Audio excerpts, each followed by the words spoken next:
رات کا سفر سورہ بنی اسرائیل آیت نمبر 1 بسم اللہ الرحمن الرحیم سبحان الذي اسرى بعبده ليلا من المسجد الحرام الى المسجد الاقصى الذي باركنا حوله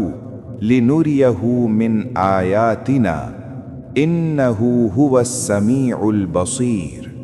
پاک ہے وہ ذات جو لے گئی راتوں رات اپنے بندے کو مسجد حرام سے مسجد اقصی یعنی دور کی مسجد تک، جس کے ماحول کو ہم نے بابرکت بنایا تاکہ ہم دکھائیں اس بندے محمد کو اپنی نشانیاں۔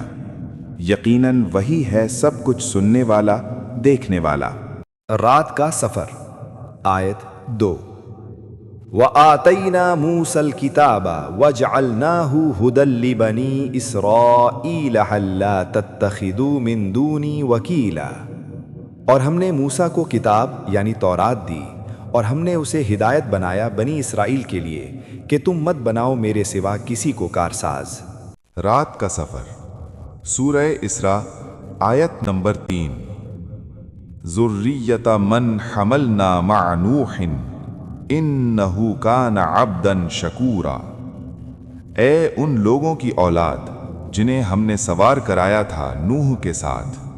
یقیناً وہ ہمارا بہت ہی شکر گزار بندہ تھا۔ رات کا سفر سورہ اسراء آیت نمبر 4 وَقَضَيْنَا إِلَى بَنِي إِسْرَائِيلَ فِي الْكِتَابِ لَتَفْسِدُنَّ فِي الْأَرْضِ مَرَّتَيْنِ وَلَتَعْلُنَّ عُلُوًّا كَبِيرًا، اور ہم نے متنبہ کر دیا تھا بنی اسرائیل کو کتاب میں کہ تم زمین میں 2 مرتبہ فساد مچاؤ گے اور بہت بڑی سرکشی کرو گے۔